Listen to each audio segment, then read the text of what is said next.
welcome to the Cheap Ass Podcast where we talk about life, love, and everything in between. with little to no equipment. This is the Cheap Ass Show.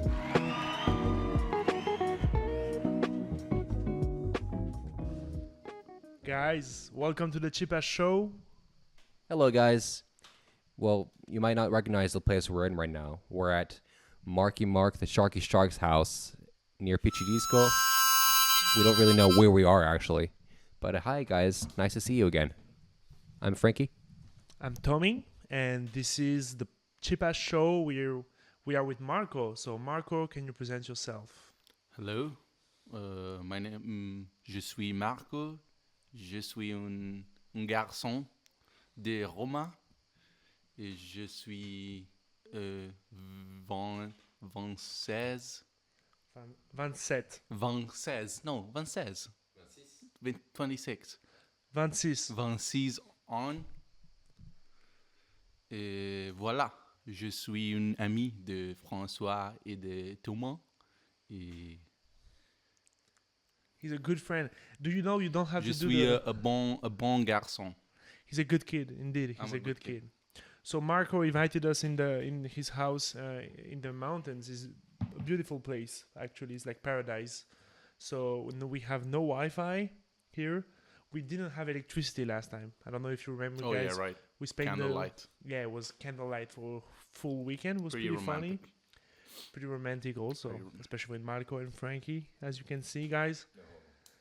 But it was amazing. So we had a really nice time, and now we came back. Pretty cool. No Wi-Fi still, but electricity this time, which is pretty cool. And yeah, so Marco, first question: How did we met? How did we meet? So I met Tony, aka Thomas, at Valentina's house, a friend's house in Pineto, the worst neighborhood of Rome. Yeah, and this dude was pretty chill. I mean, we started talking. He was crying, so I tried to, comfort him a bit.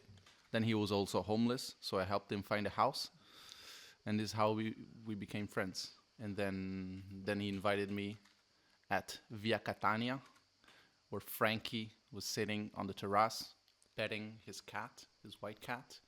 He welcomed me. It was very warm, very professional. And then they invited me to Puglia with them. Yeah. To what the historians call now the Balboni trip, the first Balboni trip to Puglia. Exactly. There's a before. And that's where the magic, There's a before and after. yeah, the Balboni. BB and the AB. Maybe. Exactly. Before Balboni and after Balboni. Exactly. So it's pretty funny. We're at Valentina's house. I was invited by a friend of a friend of a friend of a guy I've met in Venezia, but he's from New Zealand. And I arrived in that party not knowing anybody, like really, literally, I didn't know anybody. I met Marco, and we started to talk. And I said, "Hey man, I need an apartment, and I didn't have a place to stay the next month." And was like, "Oh man, you can come chill at my parents' house. They're living for 1 month." And we didn't know each other, and he invited me to his parents' house, which is lovely. And the more I know Marco, the more I know that a lot of his first friendship begins like that. I heard the story with a Romanian guy when we were at your cousin's house. You were at a Romanian concert. guy when I was Yeah, at the cousin's house. complicated. I think with mushrooms and stuff, you went to talk to him. You know when we did. Oh yes, of course. Yeah. Drug-related friendships. No. So, what are you doing in your life? What am I doing in my life? Oh, What am I of doing your- of my life? Well, awful question. What are you, my mom? Jesus Christ. So I'm pursuing art as a, I don't know if career is a appropriate term for art, but as a full-time activity, let's say, both as an artist, as a organizer and curator of other people's stuff. So now with a bunch of friends, we're opening a studio/exhibition space in Monteverde, the up-and-coming center of the universe. So yeah, we'll see how that goes. Opening in October. Is the art world as sketchy and and rife with money laundering and such issues as we think it is? I've seen YouTube Well, videos, the art legit YouTube videos world about it. is, in fact, as I think all creative fields, it's made of many layers. It's art worlds, actually. The top one being very sketchy. Like the top level being made of basically trust funds, what do you say, diversifying their investment through buying art, which most of the times never gets even shown. It just stays in tanks in fiscal paradises like in Switzerland or in the islands, whatever. They have these bunkers where they store art as a reserve of value, but that's only for the art of the very established, like historicized names, which are assets whose value is in a way established and just gradually goes up with the market. So they're kind of like safe investments. Then there's a layer a bit below that, which is more like a startup kind of environment where people are trying to like 10x their money on like these up and coming artists. Now it's really a speculative market, the level below that. And then there's like the emerging level, which is mostly made of quite passionate and broke people. Interesting. Yeah. And so, if I'm not mistaken, you're into visual arts, into painting, right? How did you get into painting? So how did I get into painting? I was never really like, I always was very passionate for art, but I never like it was never an activity that I pursued seriously. I like growing up, I come from a background of like a very scientific kind of minded family, so like the idea of job career was always directed towards more serious so-called stuff. I studied economics and such, and then at one point when I was 20-ish, like 19, it dawned on me that I just felt amazing when I was visiting museums or like archaeological sites, traveling a bunch in like Greece and even in Rome.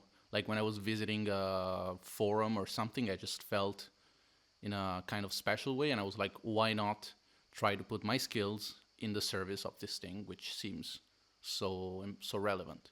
So I started doing that as a manager, so-called, with friends, really. I actually started managing a friend of mine who's a musician, Bruno. Very, very talented guy, amazing guy.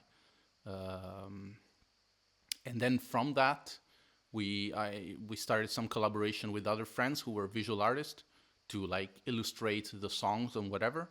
And through that, I realized that I was like, my understanding of visual and my empathy toward the visual art was much stronger. So I moved into organizing shows for visual artists. And then from that, I realized that what I actually wanted to do also was to make my own stuff, which in a way I didn't have the confidence to do yet. So it took me really a while. It's a pretty late thing because you did a whole master of economics. I did a BA in economics, and then whilst that was happening, all of this happened. So by the time I finished my undergrad, I decided I was gonna do this course, which was called Management of Art and Culture, to kind of like merge what my background was and what my passion was becoming. So I kind of tried to do like a smoother curve than just like completely abandoning what I was, and yeah, still try to like make it make sense and keep some of my skill. And that was in Milano. And that was in Milan. So also interesting thing, you lived in Milano, in Rome, in Cairo. Yeah, when I was a kid, I lived in Cairo when I was like 11 and 12 for my dad's job. We moved there. It was amazing, actually. And yeah, but beyond that, I've been living in Rome all my life. Well, I also lived 1 year in Texas, as I told you guys, as a exchange student. That was pretty wild. Maybe you have some funny. I have like hours of crazy, crazy occurrences. Put well, maybe the setting a bit. Who was the family? Who So was I But without messing with Texas. Be respectful. yeah. We respect Texas You don't mess also with because Texas. they're very dangerous. So I got there because this family chose me, and this family was the father of the family, the ruler of the house was an ex-marine, so very, very strict, very disciplined kind of family, super Christian, super like really stereotypical redneck, Trump supporting, all-out Christian family. I get there the first day. I play Call of Duty with the little brother I had in that family to just get to know each other, and he kills me in the game, and I say fuck. He stands up and goes to tell his dad, like the first day, and I was like, oh shit, where am I? What did the dad do? Just put me in a corner and was like, in this house we don't da da da da. If I recall well, you were living in a trailer? Yeah, it was a, I don't know if it was exactly a trailer. It was like a mobile home. Like it was a house, but it was like all on a wooden platform with big wheels underneath. It wasn't that small, but it was still like if they wanted to move it, they could move it. Weird. And it was like in the middle of nowhere, like in the middle of the prairie. We have like a field with cows outside, and we had a trampoline outside. That was the main attraction of the house. That's it. And the only one. And to go anywhere, we would have to like drive 20, 30 minutes. And I didn't have a car, so I was like totally dependent on these people to do anything. And we started pretty soon to develop some disrespect towards each other, so that it didn't go down so well. So after 4-ish months, well, I made them kick me out in a way. So I transitioned to another family. And how was with the new family? And the new family was much better, actually. It was still problematic because, like, Italian boy and Texan people, like, can go along to a certain degree, really. But it was alright. Yeah, but all my other exchange friends, they had really rough experiences. Like, it was rough for everyone. That kind of environment. Like, for Europeans, it's really wild. It's really unthinkable, some of the things that they do. And like just the way of living, it's so much simpler in many ways. To be honest, I never met anybody with amazing experience on a 1 year exchange. I don't speak about people that had, like in France, it's super common to have a Spanish exchange student. But yeah, it's like 1 week or two, it's like not I don't know. It's not that. I have a friend who did an exchange in Australia. And she was really, really thrilled about it. Well, didn't Emily do her exchange in Argentina or something? It's true, and she was. Yeah, and she was kind of glad. She was really glad. Yeah, I might be wrong actually. Yeah. But but Argentina, Texas. Yeah. But I think it's. I don't want to be rude to those people, but I think in a way it's a bit weird to accept another person in your house. I don't know. I feel like I've met a guy that was doing an exchange 1 year and 1 year. Was a pretty good friend of mine in my high school, and so he spent a full year in Montreal, and then he came back to Paris with with the guy. Guy, and the guy was I don't want to say weirdo because that's not fair to say that, but he was a lonely guy, a pretty not social guy, and the guy really told me, my friend, like. They just did that to have a friend for this guy. Yeah, that's the thing that I felt as well. Like they weren't as interested in having like a relationship with someone from a different place as much as, first of all, the program like pays them. Doesn't really pay them, like they don't really make money out of it, but they get enough money to maintain me and get a little bonus for them. So that's nice for them. And also they have a grown-up kid in the house that can help around, be with the kids to like kind of make them company or whatever. So yeah, in a bad way. Like sometimes I used to say they just wanted a pet. They could have gotten a pet. That's the thing, and that was a bit because I told him, yeah, your friend wasn't like your exchange Brother. Yeah. brother was never with us. He was like, yeah, try it. Like, it's awful. I have somebody in my room. I think they were in the same room for like the last Jesus 2 Christ, years. in the room. And because there's nothing, like he didn't do nothing wrong, you can't just throw him out, or you just have to, he had to endure 2 years with that guy, you know. Mm-hmm. And it's not in a bad way. The guy wasn't a bad person, but just like you always have somebody with you. Plus your parents, they don't understand the situation. So they're like, oh, you should, why you never ask him? No. Till the point the parents also realized that that kid was a bit strange. And even for the kid, is a bit, I think he feels even himself as a, like The burden as a or weight. something. Yeah. Yeah. I also felt that way in a way. Like I at some point I realized that I was being like a weight to this family. Like I was bringing some issues to them that they're not part of their world. So why should I fucking like make a mess out of their world, out of their life, which was quite square, quite defined. That's the thing. It's a Yeah. risky choice Yeah. because if it's perfect, it's amazing. Yeah. But if it's like just a bit a bad thing, it's like for Yeah. a full year. Like for a Yeah. full year, you have that. Yeah. I don't know. Well, it's really complex. It's really complex thing to like go live in an environment from a different culture within a family. Like already, I think if like you and I, you were to come live with my family, as much as like we're both Europeans, kind of similar backgrounds and stuff, like it's still weird. Like families have their own ways of doing, and you take a lifetime to get used to your family. So it's like it's really weird to have someone like be part of your family for a year that's maybe coming from completely different thing. Like I had this girl in Texas in my school. I had this girl that was Norwegian in the Texas family, and it was a disaster, complete disaster. She was very shy and very gentle and very, well, I don't know, sophisticated with many things, like, I don't know, political issues, cultural issues, whatever. Like Norwegians, I think they're very at the forefront of many things right now, and they're very left leaning in general, and Texans are like really the opposite in many ways. So it was really a brutal combination. Yeah.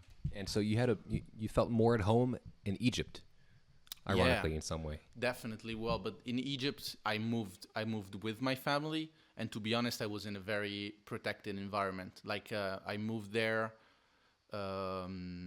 Like my dad had a pretty good job there, and for Egyptian standards, like we were really part of like a protected elite. We were living in this area of Cairo, which was still kind of rough and real and beautiful, but it was the area where all the international people used to live and stuff. So it was not definitely like a deep dive into the raw Egyptian culture. That would be something else. But I was surrounded by people who spoke English, or a lot of Italians also in Cairo. Like most of my friends were actually Italian. Could you teach us something in Arabic? Us and our listeners. Yeah. Mesh is watermelon. That's for you, Tony. That's for me, because I'm starting to learn Arab also. So Egyptian dialect, which is pretty funny, yeah. But that's nice that you acknowledge the fact that it wasn't the real Egypt. Like in the way of I've met when I was in my university, were a lot of first time I was with expats, or at least sons of expat from like New York, Singapore, Cambodia, and a lot of my friends were also that were expat that had the same. They were understanding that their experience was nice, but it wasn't the Egyptian experience. Yeah.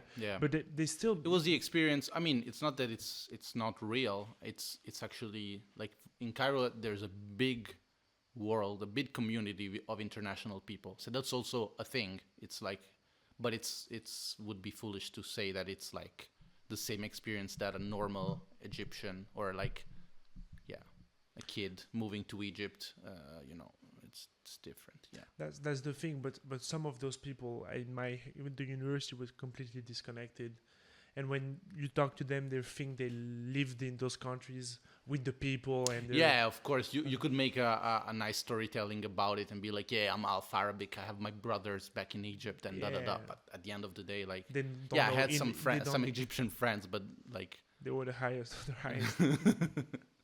Do you think we are doing that? Do you think we're authentically integrated into Italian culture? That's why, in a way, being expat as we are, in a way, I don't know if we're really expats. yeah, immigrants is the correct word. Well, why? What's the difference between expats and immigrants? It's pretty I have racist. actually no An idea. expat is white and an immigrant is not white. Really? No, of course not. That's the racist. Yeah, I mean, I work in Italy. I'm yeah. You're not working in Italy. I'm working You're working from your computer, bro. in Italy. Yeah, okay, whatever. Well, Then yeah, but if you go to Philippines with your computer and teach French, are you working in the Philippines? I don't Yeah, know. of course.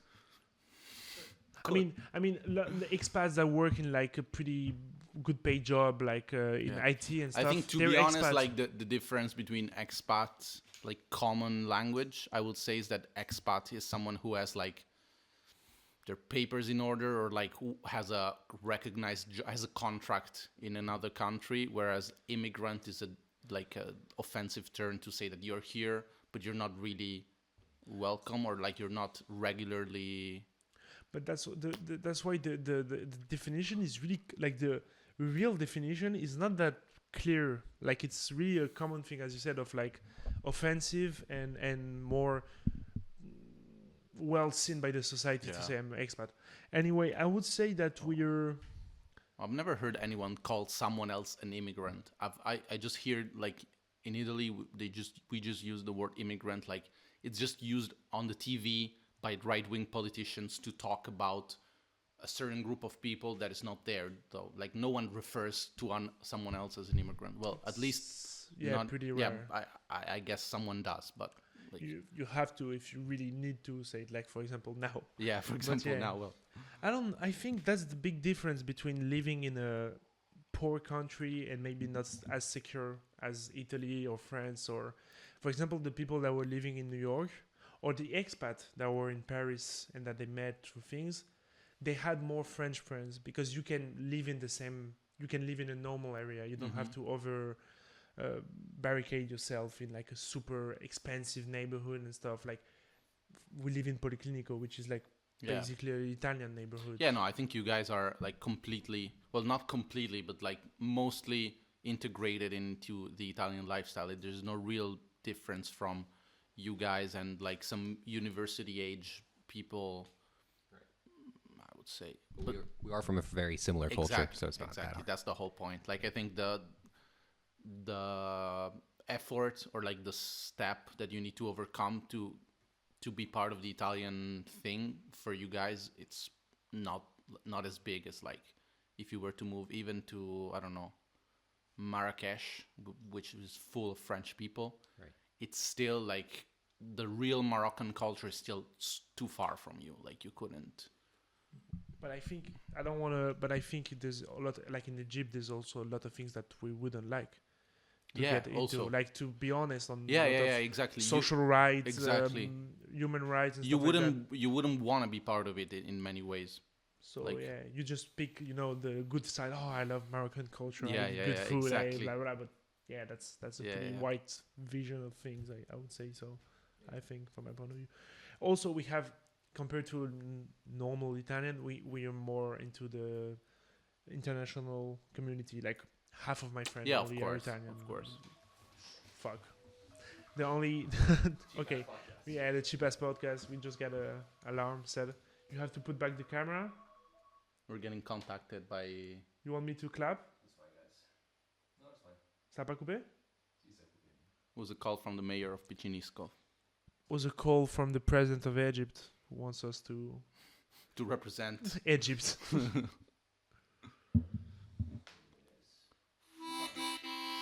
but that seems like a pretty interesting like experience to be an expat in a country of son of expat. Like Yeah, it's super weird. Like it's you super live in it's a super small eye-opening. bubble and Yeah, I mean, I think, um, yeah, personally, it was like probably the most important experience I had, in the sense that even if you do live in a protected bubble, you still get to see, like to experience firsthand what is it like to live in a third world country, so to speak. Like how certain people live in the globe, whereas when I think, like, every one of us growing up wherever you're from, you only expect the world to be the way it is, and then later in life you find out, oh, okay, there's these people in this other part of the world and they live in a completely different way.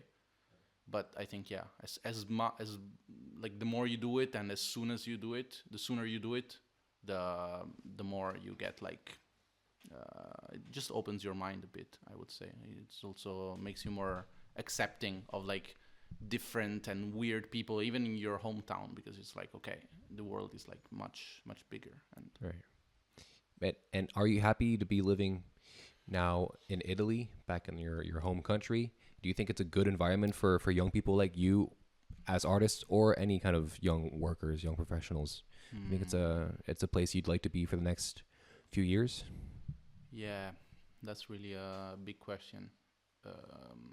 Well, I would say I'm quite in love with Italy and with Rome right now. I've had my love and hate relationship, as I think everyone has with their home country, and it's for sure a problematic one, Italy, in many senses. Mostly in the professional side of things. Like, if I were to really want to just focus on my career, I would have to move, to be honest. Like even in Milano, within Italy, it would be much better. But many other cities in Europe are so much better off. Even Paris, or like Berlin, London, or many Amsterdam is great. Um, but not even the capitals. Like, I would say, like, the way that the state treats cultural jobs and the arts in Europe, as opposed to Italy right now, we're a bit behind on many things, which makes it a bit frustrating, because you don't feel like you have, like, recognition or even incentives to work. Like, there's not even a way to work as an artist and be completely legally recognized for what you're doing. Like, Right. it doesn't even completely fit a legal category. So Right. that's kind of foolish.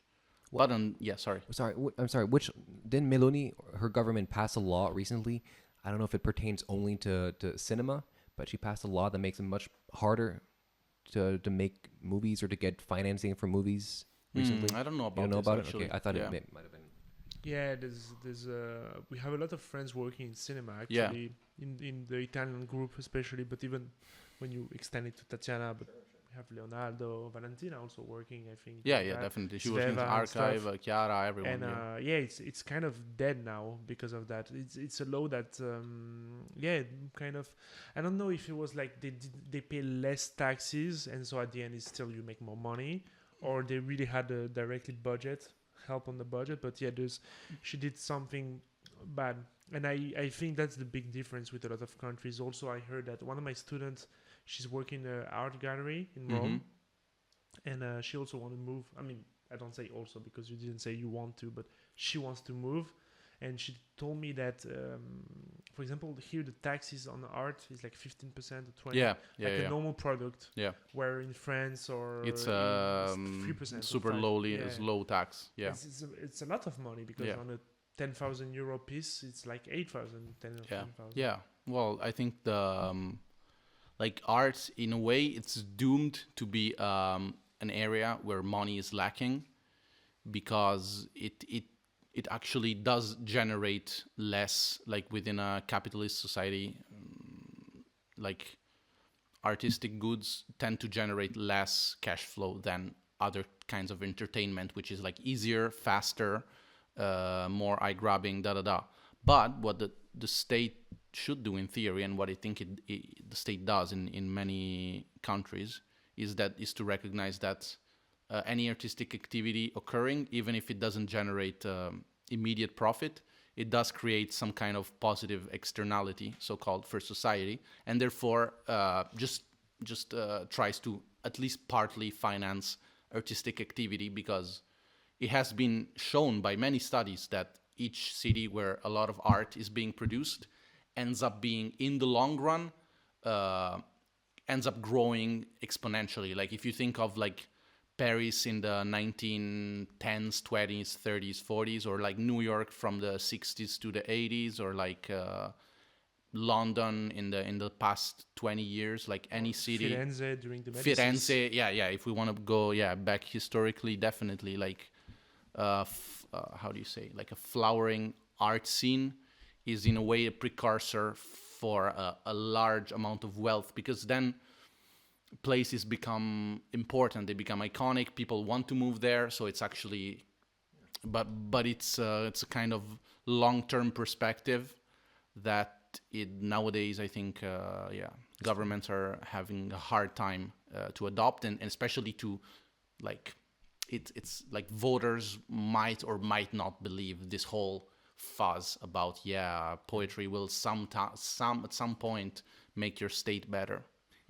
It would be. I get it. Like, without music, I would be dead. So I wouldn't be able to contribute to society in a financial manner. So it's very indirect though, and to the eyes of a state, which I wouldn't be on this planet without music. I couldn't make it. I couldn't survive it. I'm being cheeky. Yeah, you get it. Like it's an indirect way that it contributes to society. It's not cold hard cash, but super important. Italy's not the country. It's not measurable. It's not really quantifiable, the value that it's contributing to you. Right, so but Italy should not be the country to be reminded that art is important to its economy, or to its soft power. Yeah. And you want to say something? Yeah, but go ahead. That's also why I hate Meloni for a lot of reasons, but they keep on pushing the fascist speech that was also made by Mussolini, that we are a great country, blah blah. But it's true, Italy is historically a great country or great territory, also because of art, and they're not pushing to continue that thing. Kind of only because of art. And food. Food is art though. Like if you expand the definition of art, the only thing Italians have been good at is culture, making beautiful things, be it food, be it wine, be it cars, be it sculpture, architecture, da da da. But it's really. He said woman. Women. Said woman. Well, come on. And guys. And guys too also. Well, clearly. Have the example. Clearly. Yeah. Well, what did I want to say? I wanted to say something. I forgot. The only thing Italy is good at.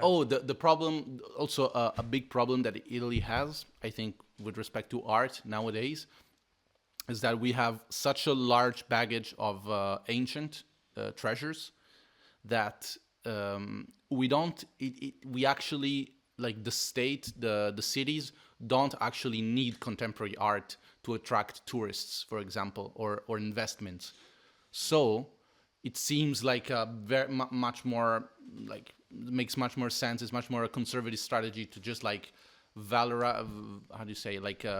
clean up and maintain and whatever, like the landmarks, the Colosseum, the Forum, and the tourists will come. Whereas like cities like London or like Berlin, which has been kind of destroyed, or New York, which had to like invent itself. They realized that without a lively artistic scene, there was nothing going on, nothing to see. And so they like invest in the like constant flowing of creativity. Yeah. I could recommend for your country that if you want to find new art, you could just do like France or the UK and steal it from other countries. But yeah, I get it. It's actually, we're confronted to this issue very directly, of your state being obsessed with conserving its antiquity Mm-hmm. art because it's taking forever to dig the metro lines, and I think it's partly Yeah. because you want to conserve every little thing you find on the ground. Yeah, which, yeah, yeah. don't we have that's a enough of it? I think we have enough of That's a super interesting case, the metro problem. Like it's really telling of a society, which I'm kind of unsure. Like I don't know where I stand with this because on one side I think it's kind of absurd that you take 10 years to build a new metro line. It is absurd in a European capital and stuff.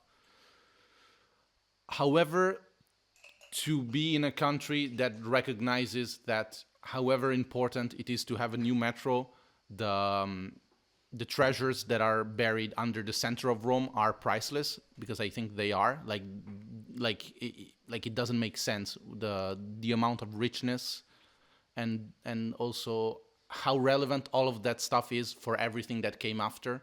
Like it's so important that they're willing to block the whole city, to slow down the development process in order to, like, it's really an interesting tension between like memory and the past and the future. Like is the future, is the development more important than preserving what we have been and understanding what we have been? I think it's not obvious.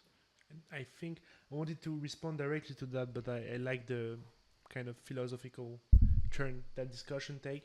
I also think that's why maybe the contemporary art is not as famous in Italy or spread is also Yeah. Italian mentality is still. I mean, that's one of the things I saw, at least. Whether is I feel it's a more conservative way of thinking in general. Yeah. Italy, yeah, I would say, and that's not. Mhm. There's a reason why Meloni Yeah. passed 5 years before, and for now, the far right didn't still pass in France. I hope never, and maybe it's also for that, in a way of not. Yeah. If also if in Paris or in Berlin, contemporary art is full of. I mean, it's a Yeah. virtuous circle, but it's also because it's just hipster, all Yeah. to every. But people, yeah, open but people, also open-minded people. and- other countries, by historical necessity, they have to have like a different relationship with their past. Like Germany definitely has, like, after the wars and everything, they had to look for a future that was not like the past or something, whilst we Italians, for many reasons, were quite attached to the past as like a source of value. I think kind of rightfully so. Yeah, but at the same time, you passed through fascist regime. I mean, Yeah. Mussolini Yeah, was yeah. a big ally of Yeah, it and now but that was, Meloni, who I was think elected, it was is not saying, is pretty. I mean, she says some things of Mussolini that nobody's saying in Germany. I mean, yeah, no, absolutely. So That, that's the problem. But the thing with Italians is that as much as we went through a kind of, I guess, a trauma through fascism, I don't think it was a big enough trauma to make us like renounce the past and look for a future. Like Italians still think that whatever was going on in the 1500s in Florence was the best that life can ever get. Or that like the recipes, the pizza, or like the Rome in the 60s with Fellini, or with the, like, we have these big icons coming from the past. They're so powerful that people kind of tend to gravitate towards a traditionalist way of living. Even if you see like the movies, like La Dolce Vita, like all these people having an amazing time on the beach and just singing and da. And we didn't have like a trauma that made us refuse that past. I think that past is very much alive in the imaginary, and it's kind of like crushing the present and the future. but that's a conservative. Yeah, that's a view. conservative. Not Yeah. especially negative, but Exactly. conservative.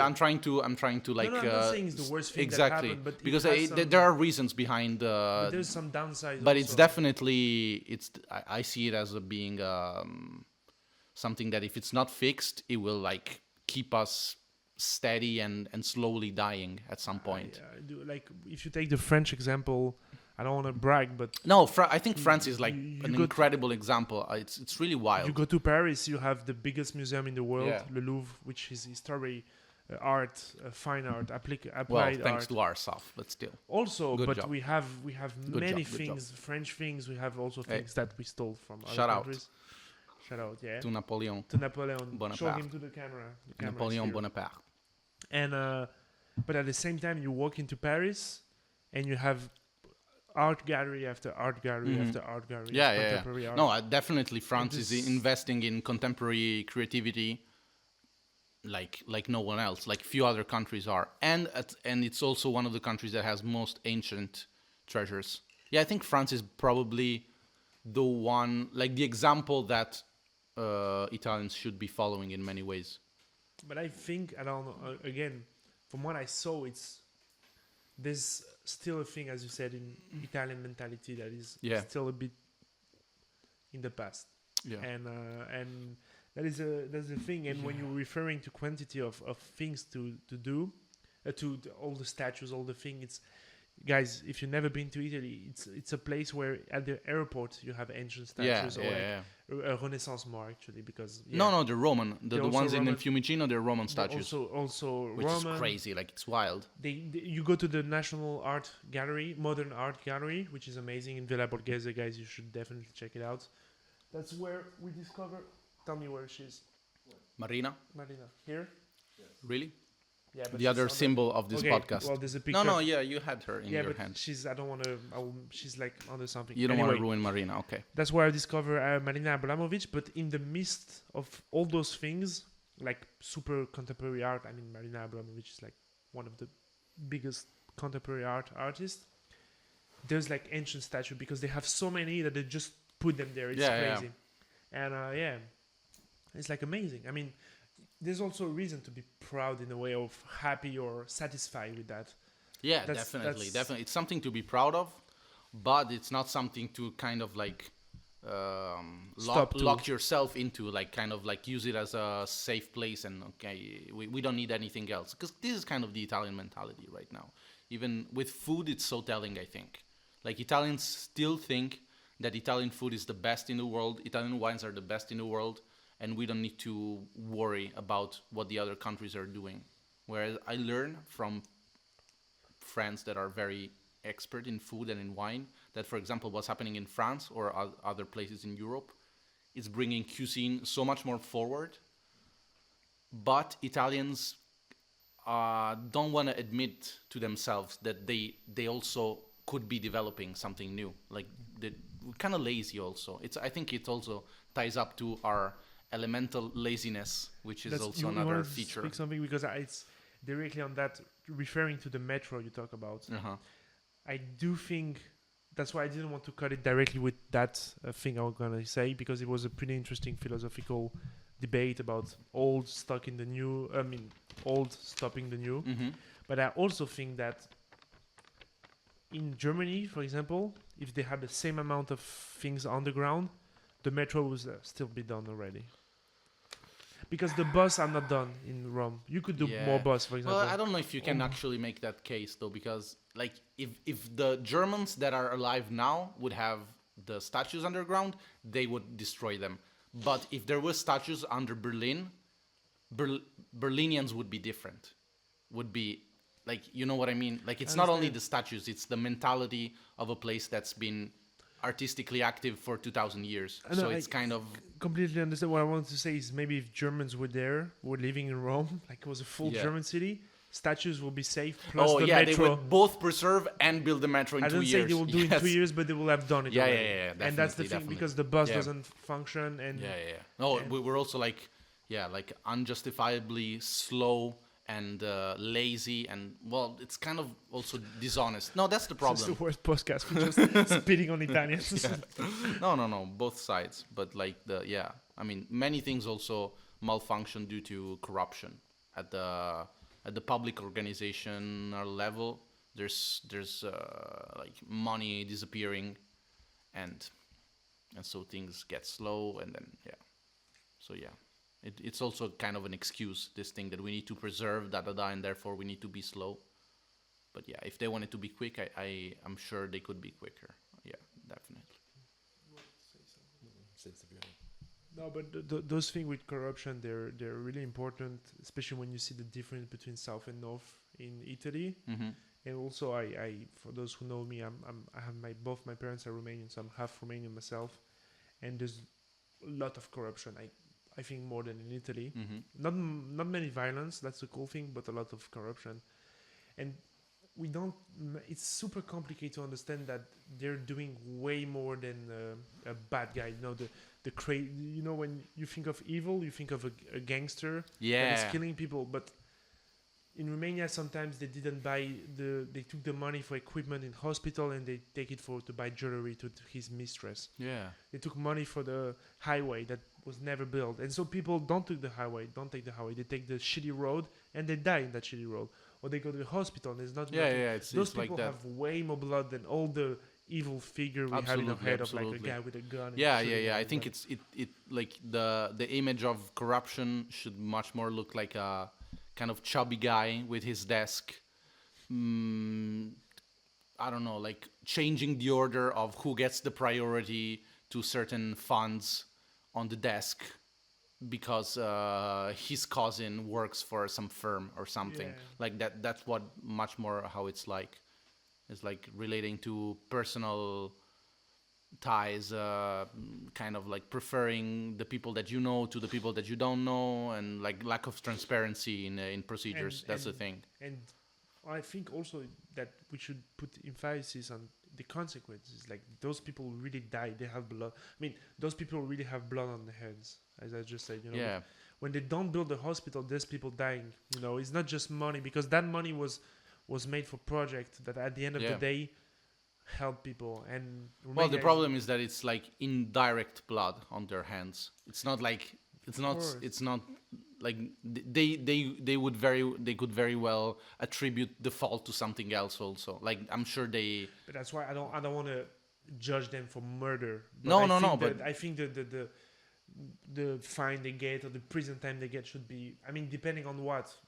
But if it's like precise thing as hospital, nursery, drive things like. I mean, it's they killing people indirectly, but they killing people, and we still have the people voting far right. They have the only people for them that are problems like migrants and a bad guy in the alley, in the dark alley. No, it's not like that. Like bad people also yeah, have a of suit course. and doing a lot of damage to this society and society in general. Yeah, fuck them. Bad people. That's why we have a task force. Exactly. You want to say something? No, What you were going to say? nothing at all. You were going to cut me Not at all. No. at one point. A long time ago. A long time ago. Okay.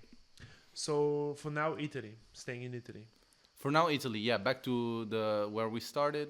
I think the now that we shit on all the downsides of the career work kind of environment, which is not as good as other places, but it's still okay. Like I think if you believe in something, you do it with all your heart, many hours a day, like it can work totally.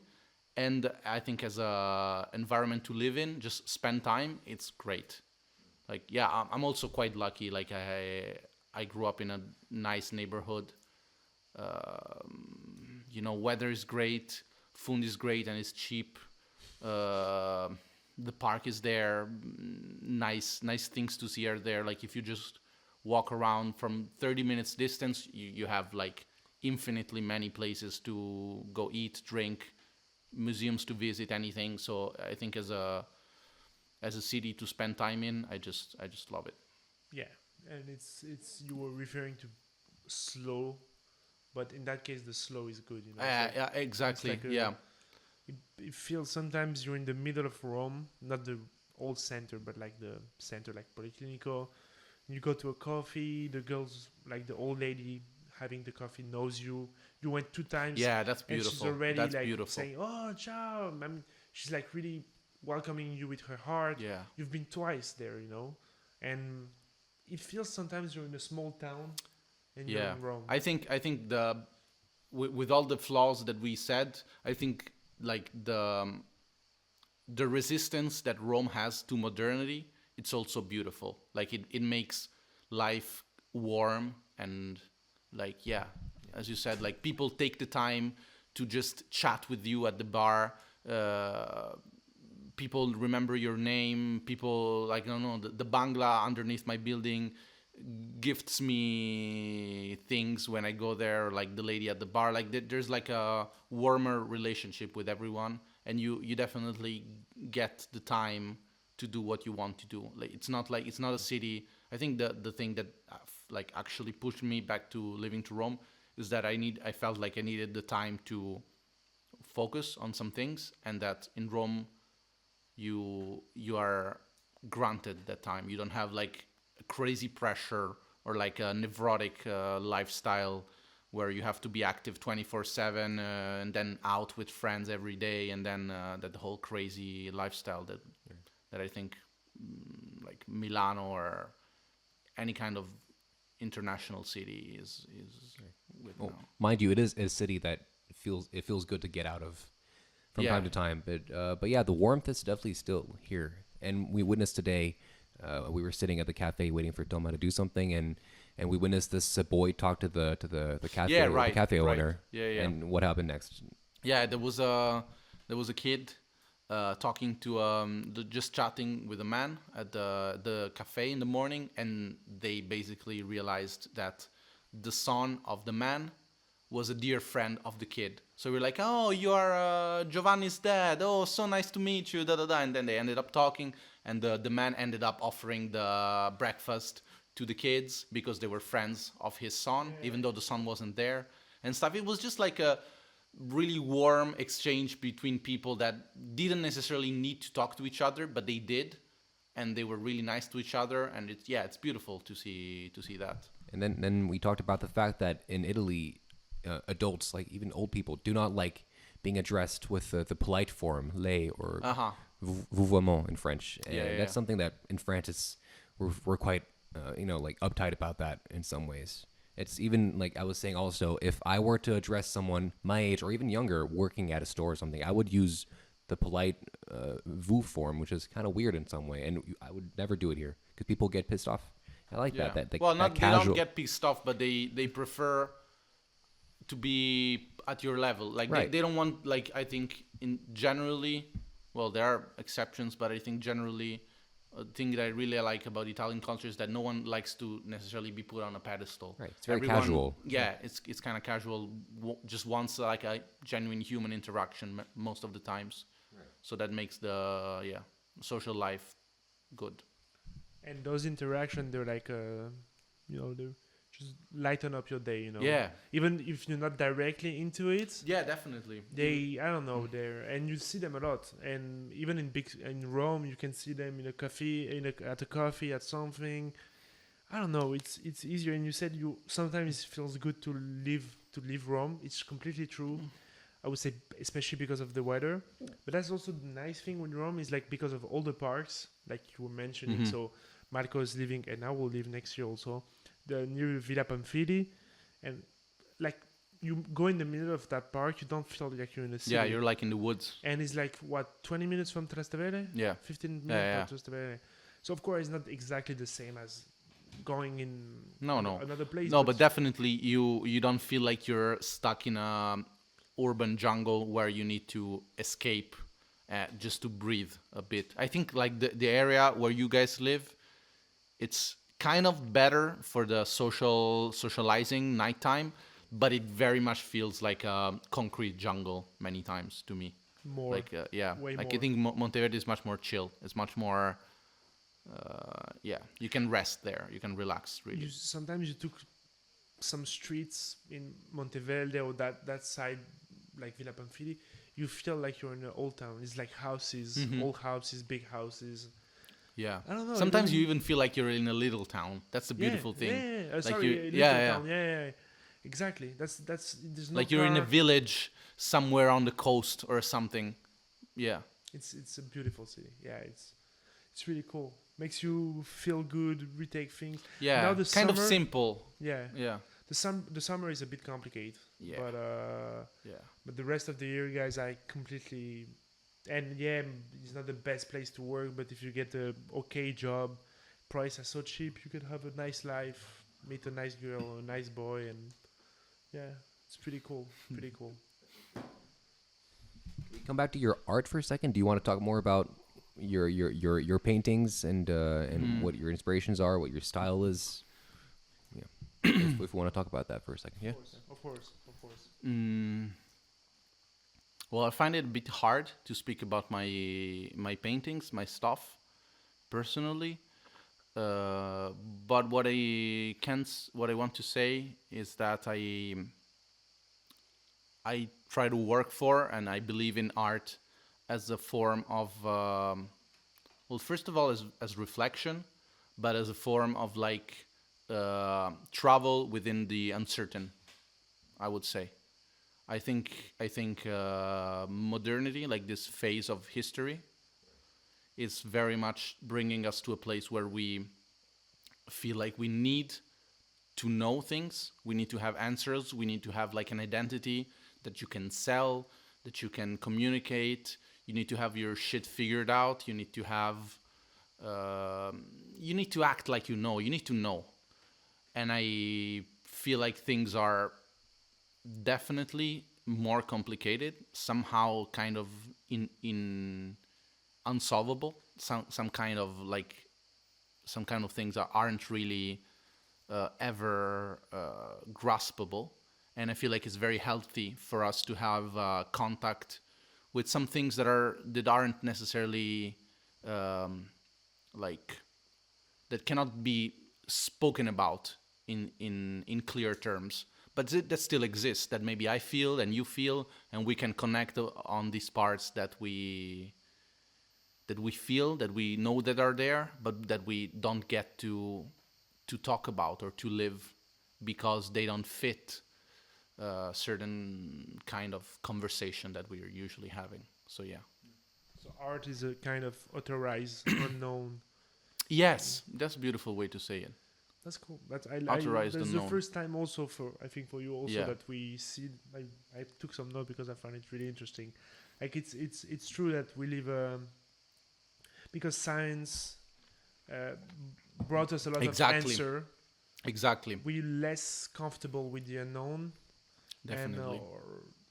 and so yeah. Not only Because we we're less don't- comfortable, we see it as a negative. We see Yeah. the place of like admitting your unknowledge of something, your not ignorance, but like the fact that you don't know something as a problem. That's true. That's true. And so you say to people in a way, it's okay to sometimes not know, and Yeah, yeah, and to be in that space of something not being defined, but it doesn't mean that there's nothing there. It just means that we haven't developed, I think, the language or the sensibility to see perceive certain it things. or- I yeah. think definitely there's infinite universe that we are not perceiving, even within this room. Even right now, there's like infinitely many spectrum, like wavelengths of light that we're not experiencing, of sound that we're not experiencing, and let alone our internal world, like our emotion, our things like that completely we just don't have the attention to point out. And I think that's what our art is about, is like training yourself to be in that place of confronting something that you don't necessarily know what it is or where it fits, but following it and seeing where it takes. Yeah. that's Yeah. yeah. I think it's kind of like a not opposite. It's kind of a complementary expansion to science, where science like takes everything and makes laws around it and makes us capable to do things that we couldn't do before, like go on the moon or everything like that. I think We never went on the moon. we never It's went a lie. to the moon. It's a lie by the way. CIA. Yeah. I never believe it. Well, science also allows you to fabricate the image of you going to the moon. Art, on the other hand, brings another evolution for the humankind, and I really think that these two evolutions should kind of balance each other or parallel each other. Because the day that that's already the present day, where we have more tools that we know how to use, then we're in trouble, I think. Because we can theoretically build a thing or blow up anything, but we don't necessarily know what we want from ourselves, what we want from life, what's right. And so if we did, we could also use the tools that we have.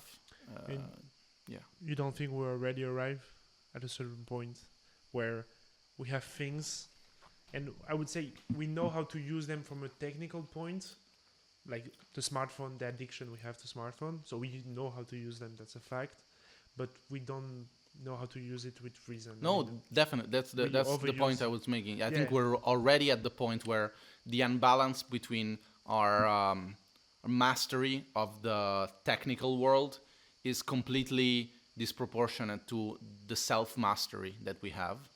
And that's dangerous, because we're fucking kids with bazookas, and we shouldn't be kids no more, I think. Like, we and cannot art be kids plays no a more. role with And science. I think art plays a role into the cultivation of who you are. It doesn't necessarily translate into you being more capable of doing something, maybe, but it definitely makes you grow in many ways. I think we've all had like movies or songs, or I think paintings is a bit more rare, like it's a bit more a nerdy thing, visual arts in that sense, but I think like everyone can relate to movies or songs or books that made them grow up, like really grow up. And without it, like without an art is even like your grandma telling you stories, like that's art, that's narrative, there's symbols there. And without that, we're just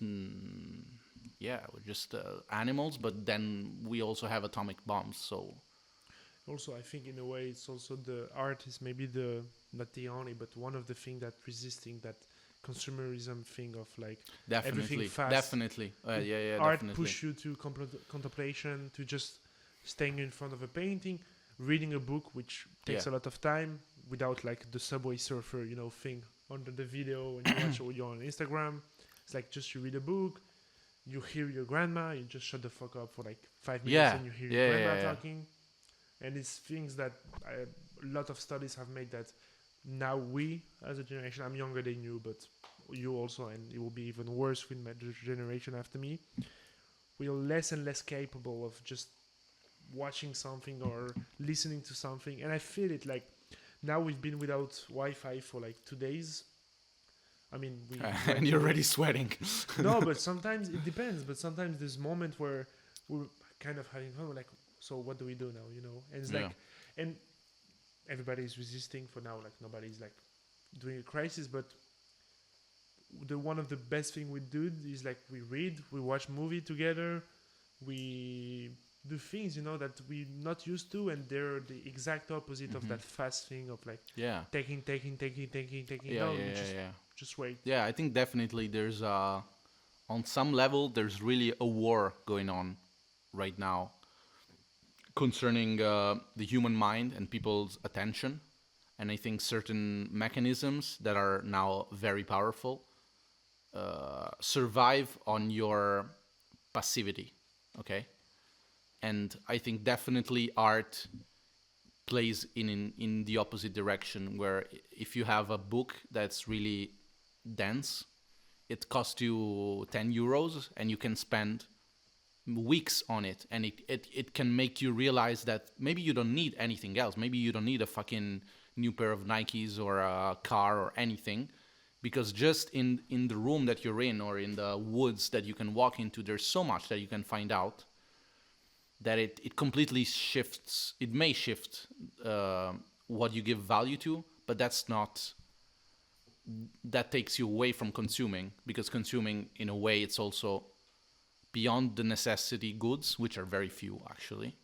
Consuming just makes you feel voids that you don't know how to feel. But I think if you have a rich imagination, all you need to fill the voids is a microphone and a computer or a guitar or a paper and a pen, and you don't need to binge buy bullshit. So I think it's definitely also a rebellion against certain forces, and I think there are certain forces that are definitely trying to not silence, but like silently shift the mind of people from a place of active imagination to a place of like lack and reception, and then they fabricate this shiny answer for you for your depression that you will buy for a discount price or something. It was this passivity and activeness difference or thing. One of the reasons why you don't post your art online was it? We talked about it, but because you don't post your art online. Yeah. Right. I'm not sure. Yeah, why. well, I think it does connect for sure. The reason why I don't post it, I don't really know why I don't post it. I just feel like social media is the wrong place to show certain things, which like usually in the mindset that I'm in when I'm on social media is never a mindset of sensitive discovery. It's more a mindset of like entertainment, and I would never want the things that I do to be looked in that perspective, to be looked at in that perspective.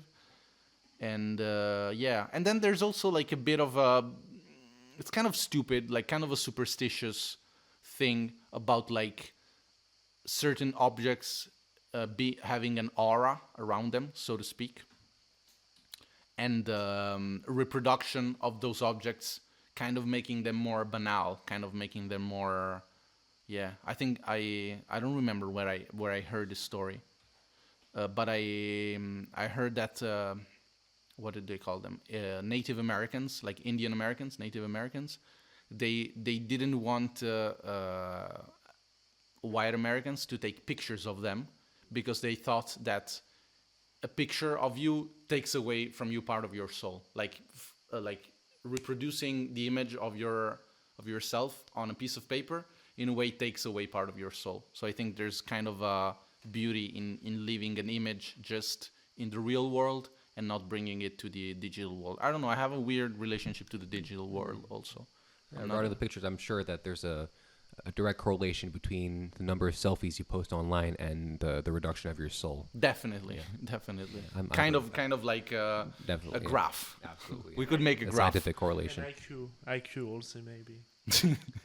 But, well, you're not doing that good though with the scale, to be honest. But I you got a bunch of selfies, bro. I put the filters on. Okay, so that's true. The old selfies and the funny no. selfies. I love your stupid Instagram account. Instagram posts. Thanks. I think like I'm kind of jealous of it, to be honest. I think it's the right strategy in a way of like I know that there's things, not that much, but there's also things where I have an example where I could make a real test, as what you said, where I don't know, I was on Instagram and they said, hey, you should read that book, or like, and I was like, oh, that looked cool. Mm-hmm. It was about Kafka, especially because he's pretty famous on Instagram. It's like pretty definitely. trendy thing. And I always like save the pictures, the post and stuff, and say, I will do it.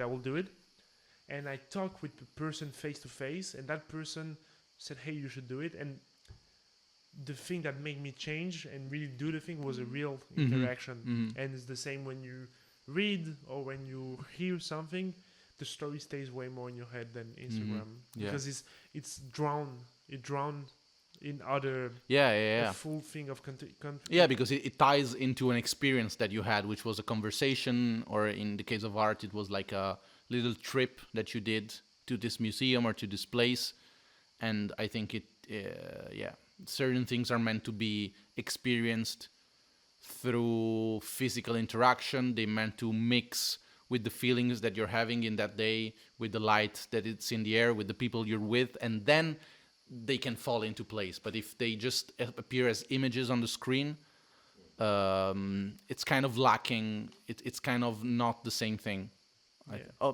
I also think, to be fair, like it's kind of hypocritical what I'm saying, because I do spend like hours on social media or online looking at other people's art just for learning or stuff like that, and certain things also look great on the screen, to be honest.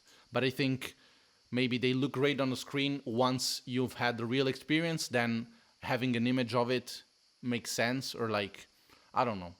But No, and I think what is interesting about that focus thing of a young generation, and I include ourselves, is you were talking on the long term on investing on art, Mm-hmm. but I'm really scared on the long term of like our scientists, politics, like all the great people that we had.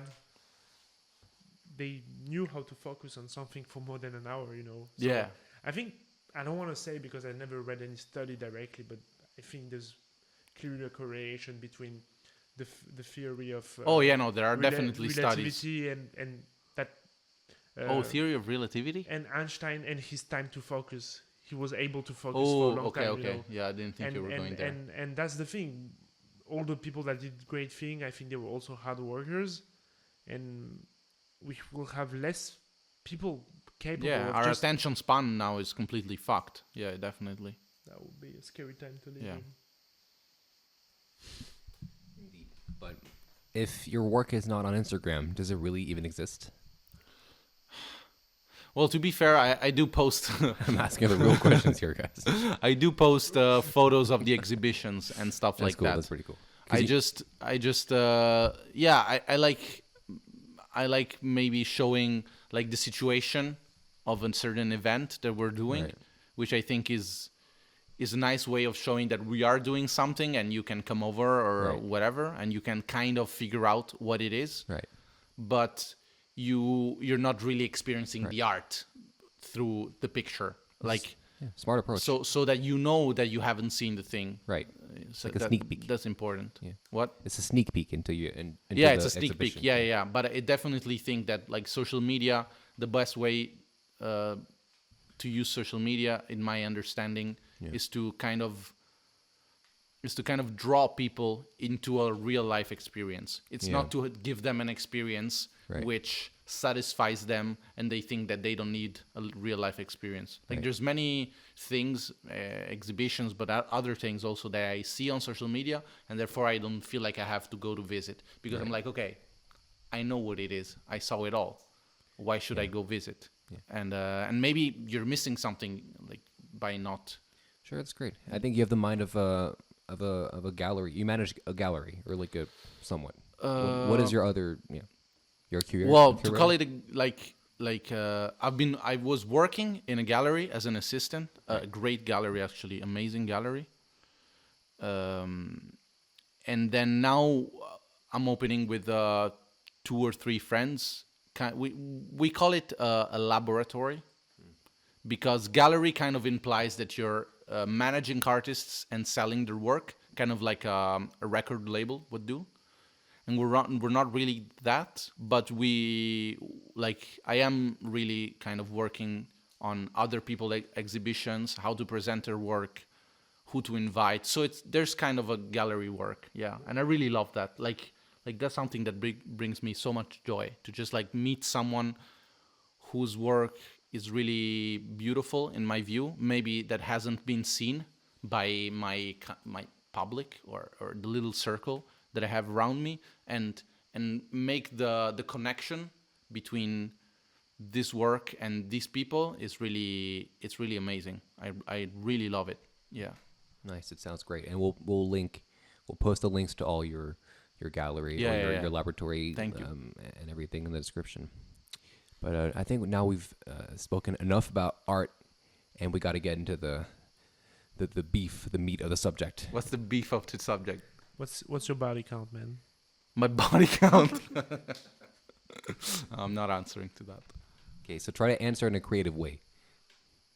You don't have to answer it directly, but you have to escape the question in a creative way. What the fuck is this question? Show us a video of Subway Surfer. So we're like distracted, like the reels on Instagram, and we don't think about the question. How is your romantic and dated life going? It's going well, I would say. I don't have I'm not necessarily dating anyone. I don't have like a partner, but I've been going out with some people, some girls recently. It's been going well, but I'm kind of in a good relaxed moment where I feel like I want to be myself, focus on my own things, whatever they are. but I also am looking for that kind of contact, that kind of relationship.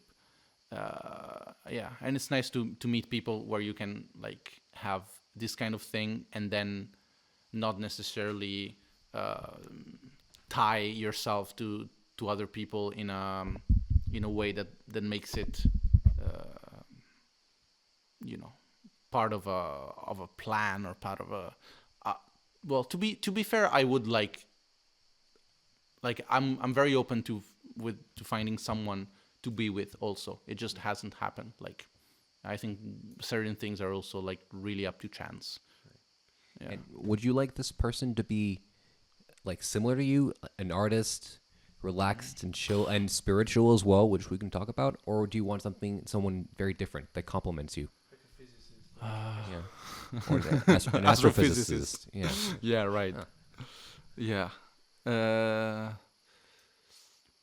I don't know. Like I really don't have an image of someone that I would want to be with necessarily. Like all the people I've been with, all the people I've loved, well, the few people I've loved, have been very different one from the other. So I'm kind of an explorer in that sense. Like I always get surprised, and I would like it to be that way. But definitely, I think I'm better off with people that kind of balance me, like women that are a bit more organized and practical and square. Like that's very good for me. But people that are like that in general. But then of course there also needs to be a certain kind of like a feeling or like a connection to the things that I think are important, because I like at the end of the day I spend so much time thinking and doing certain things that, of course, if I'm with people that don't care about what that thing is, Right. I might not have anything to connect. Would you need someone who's spiritual? Like, because you're into spirituality, right? You're into Tai Chi. You meditate a lot. That seems to be a big part of your life. And if you want to expand on that, yeah, would you need that person to believe in those things? And because I'm not really spiritual, like at all. I mean, I respect it and I think it's cool, but I wouldn't need someone to believe in that, to have a very developed spirituality aspect to your life, to feel good with them. What to say? And why do you meditate? Well, I think spiritual is kind of a weird word. It's like it's a word I weird tag, found, but yeah. we use it as an approximation. But yeah, I do generally really value kind of introspection and That's certain like practices. Maybe spiritual is not the best word for you. Like, Yeah. No, but you know what I mean. Like you're into that. yeah. Kind of, like, stuff. I'm very personally drawn to kind Heavy of stuff. I'm very personally drawn to kind of religious kind of arguments and ideas, even though I'm not a religious person necessarily. Like I don't identify as part of a religious group, but I am very connected to that aspect of life in a way, and I'm really interested in religions. Like I'm really a huge fan of Christianity in many ways. I mean, and I'm a huge fan of Eastern religions in many ways. I think they've kind of been like a main encounter in my life, and I think like generally, however one practices it, meditation, so-called meditation, which is actually, it's not one thing, it's like a bundle of very different things, but it's generally like a incredible technology for for cultivating one's own mind. Like I think, well, one day I would really like to work for it in a way, like to kind of support some kind of movement. I know there already are some movements trying to insert meditation practices into schools. I think the day that society will do that, we will be on another level. Like, but not on another level, meaning that we will be superhumans. We will just have people that are much more mature and responsible for who they are and will be able to manage their reactions and their thoughts a bit in a more healthy way. Yeah. And partner wise, I don't know. Like I think spirituality can take many forms. Like I know many spiritual people. I think you guys are spiritual people in some sense. Yeah, yeah. As much as you don't wanna say it, or you don't wanna admit it. Loser religion for François, yeah. Yeah, loser religion. I didn't even choose it. It's just Yeah. it chose me. Well, some things choose you. It's the word joke. But yeah. I'm proud of it.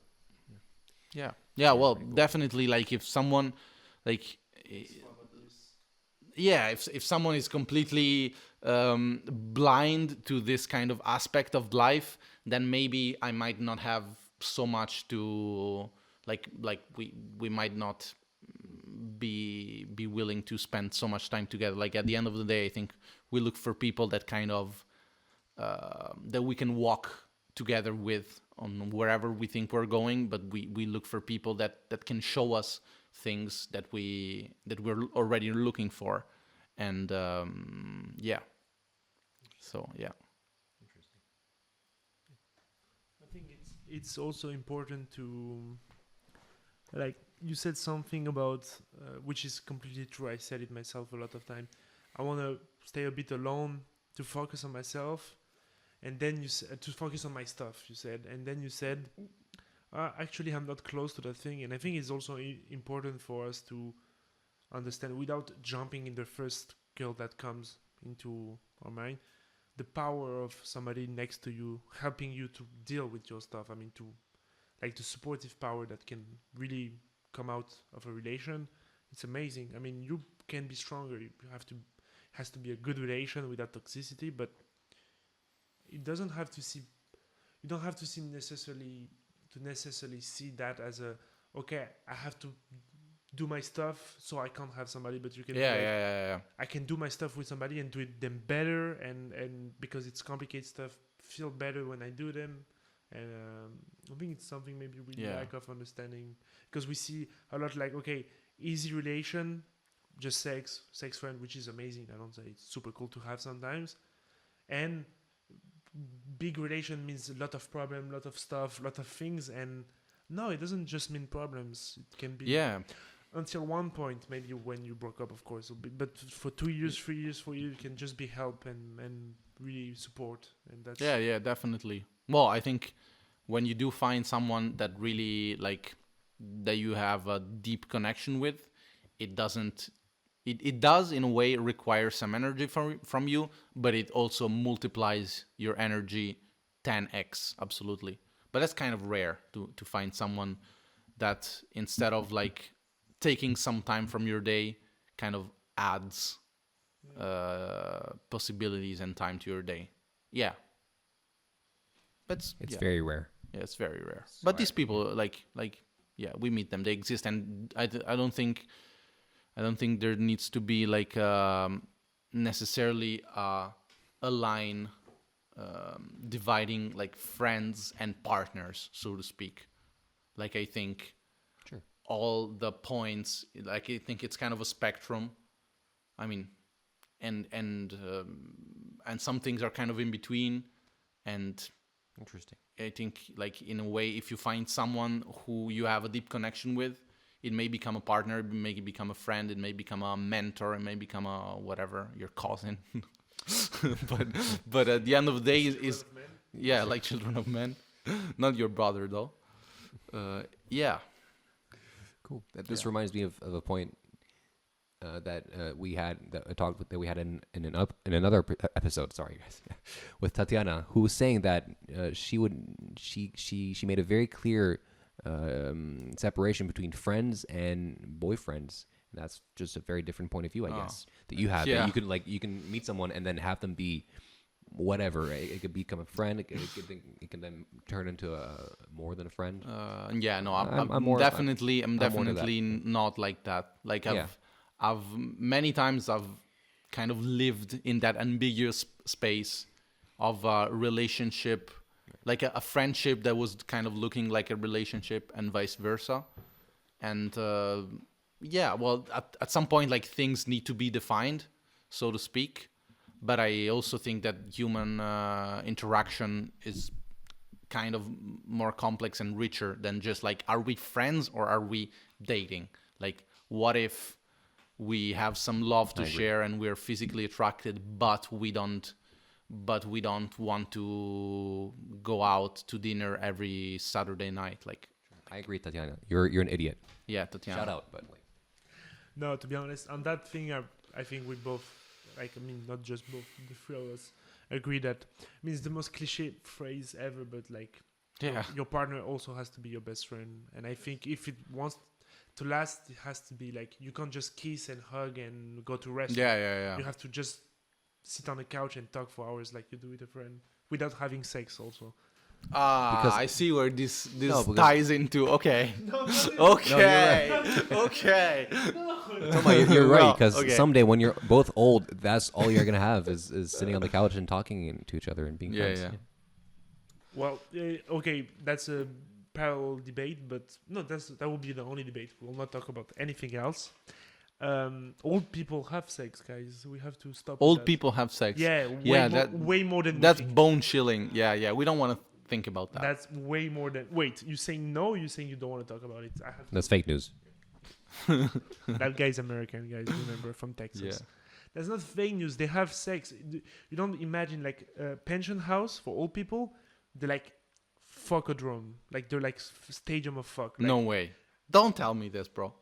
I swear to God, they super horny. They want to fuck. There's always like a nice guy. You know, the least old guy is having sex with all the baddies. All there. the baddies. And the baddies want to have sex with the guys working there. There's a lot of stories. Frankie, do you promise you will not have sex as an old man? He's an old man already. I'm pretty old Do you already. promise I'm not that you having will sex no either. longer have Yeah. sex? I can't promise anything. I think I'll die young, to be honest. I think I'll die young, and I won't be able to promise that because Why would you say that? I just feel like I'm gonna die young. It's a feeling I have. First, you have to release your first, second, and third album. Sure, yeah, that's gonna next year. Stay tuned next year, guys. Yeah, it's coming soon. Shout out to myself. Okay, perfect. Well, I'm getting tired, guys. what's the What's the Are you program? happy in your life? That's the last question. Am I happy in my life? Amazing question. Am I happy in my life? And then we'll talk Well, about I the think study. I think like happiness is kind of. I think we were speaking about this already a couple times. I think like happiness is something that comes and goes. Like you have high moments and low moments, and I think life is kind of a roller coaster is a cliche way of putting it, but like kind of a fluctuation. But if I have to think about like where I started, where things are now and stuff, I definitely see like meaning or a purpose in what's happening. And I definitely have many people I'm really in love with, like really connected with. And so, yeah, I'm kind of looking forward to more life. Yeah, like I wake up. Yeah. That's amazing. Make me think of a book to find your own. Like Marco find his own path in a way, his own maybe objective also. Yeah, well, path is better because I don't know, like we don't know where, like what we're pointing at really. We just know like northeast-ish that way. But that's or already something. amazing. But that's already Some something. people, Yeah. and I have to include myself. Yeah, I think we've all They're been just going to we've the all been wandering north, in the east, dark. west, Yes, and, yes, yeah. yes, definitely. it's Me too, absolutely. Really amazing. A book that was bought for me by a person I really like, and it's Find a Sense to Your Life. I don't know. It's from Viktor Frankl, which is a psychologist. Amazing. Yeah, I know him. Yeah, Man in Search for Meaning. That's In right. English, in French, is Trouver un sens à sa vie. It's way more, but anyway. And I'm starting to read it. I heard it's a really good book. So it's talk about logotherapy, guys. Take care of yourself. That's important. Logotherapy. Logo means sense in Yeah, Greek. through discourse or And that guy, yeah, that guy was prisoners in the Auschwitz camp. Mhm. Auschwitz and others, and like they took him around, and it's amazing book. Like, so the book is divided in like the first part is like his life in the camp, and the second part is more like a technical psychological book. Mhm. So, and you see how it's really an amazing book. How like they were almost dying every day. They were dying slowly for like 2 or 3 years, but they were, when there was a beautiful sunset, they were watching it, or and nobody wanted to kill himself in that place. That's the most amazing. Like the suicide rate wasn't that high for a place that where life was already dead. You know what I mean? And, Yeah. and how then he, with his own patient, he saw that people that he asked his patient, why you don't kill yourself? And they always had I have a kid to take care of. Mhm. I have this project to finish. I have this thing. So, and from that he created his own. Why did I didn't kill myself also? And that's really Beautiful. amazing. Yeah. Yeah. And the narrative part, it's like you can read it in like 10 seconds. Yeah. It's amazing. Yeah. So I think there's a enter. guy in the window. There's a guy in the window. Top 4 meters tall. Your neighbor. Your fucking neighbor. Please, come. Yeah. What was I gonna say? I don't remember. You're saying something about what you just said. You think that What were you saying? The bullshit I just said. Well, it's for Bullshit. cleaning the fact that he didn't kill himself because oh yeah. I think there's a quote from, I think it's from Nietzsche again, going back to our car conversation. This quote that says, "A man that has a why can endure anyhow." I think it's a beautiful Yeah, quote. well, he used that thing. Okay, that's amazing. That's Yeah. amazing. And there's a now that we're doing citation, but I don't know it perfectly. It's super long. It's one from Albert Camus. I give you the beginning, and then you'll find it's like, to kill myself or to take another cup of coffee, it takes more courage to live. I found me in invincible want to live, like I want to live. I found in the midst of tears joy. I found in the midst of sadness happiness, blah blah. So there's always something inside that makes you. And also Camus was advocating against suicide. Mhm. Like he was really Yeah, against yeah. it. So yeah, that's amazing. In that Nietzsche phrase is really in the Yeah. book. I It's think beautiful. you should read it. It's Yeah, an yeah, amazing yeah. book. Yeah, I think it also like ties the idea of like happiness or going forward and stuff into a like also it's about like strength ish, or like, not to say that who is feeling down is weak, but it's to say that like there is a choice to be made always in that sense. And there's a fight to fight. Yeah, it's a fight to fight. Yeah. and let's not exaggerate. We're gonna have a nice barbecue tonight. We're not living the most No. difficult life to Well, fight. right now this. it's Yeah. amazing. We have We're quite lucky. seasoned meat that's Oh. being seasoning for a day. With no oil. We have wood to burn. We even have coal, I think. We're very fortunate, guys. We're gonna watch a movie. What Yeah. movie are we gonna go? We're gonna watch Jackie Brown, maybe. The Nine Door. The Ninth Door. La nonna, Shout La out nonna Polta. La Nonna Porta. Shout out to Johnny Depp Perhaps. Who and knows? the blonde woman. Yeah. Yes. Yeah, Tony is in love with the blonde woman. The The devil. She's the devil, by the way. Marco, do you have a last thing you want to tell our listeners? And if you accept, so we found this balloon of helium in the trash, and would you want to say it with a helium voice? Oh my god. Yeah. One last thing to our listeners. I'll get the balloon. Okay. I'll get the balloon, the ragu. Can you say it again? It's like when you find your why, you can go with A man that has a why can endure anyhow.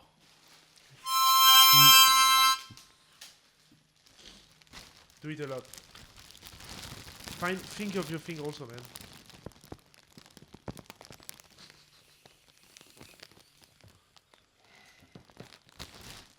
Yeah.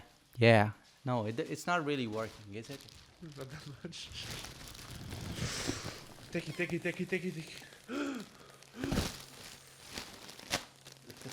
Breathe it in. Yeah. Thank you, Tony. Thank you, Frankie, for having me over. And yeah, follow your dreams. Follow your dreams, everybody. Yeah, no. Follow your dreams, everybody. More seriously, I'm the only grown man here. Follow. Guys, thank you for those who listen to the podcast. Again, if you can, no. If you can share it, if you can bring some love to Marco, we'll put his detail on the thing. He's a passionate guy. He's a talented guy. He's a passionate guy, and with a lot of passion also, which is amazing. He's talented. Yeah, it's great. Passionate people with a lot of passion are the best. No, okay, sorry. He has passion. Il a une passion. Okay, guys, next time I will tell you. I forget In about the it. following episode. Ciao, guys. Love you. Thanks. Mwah.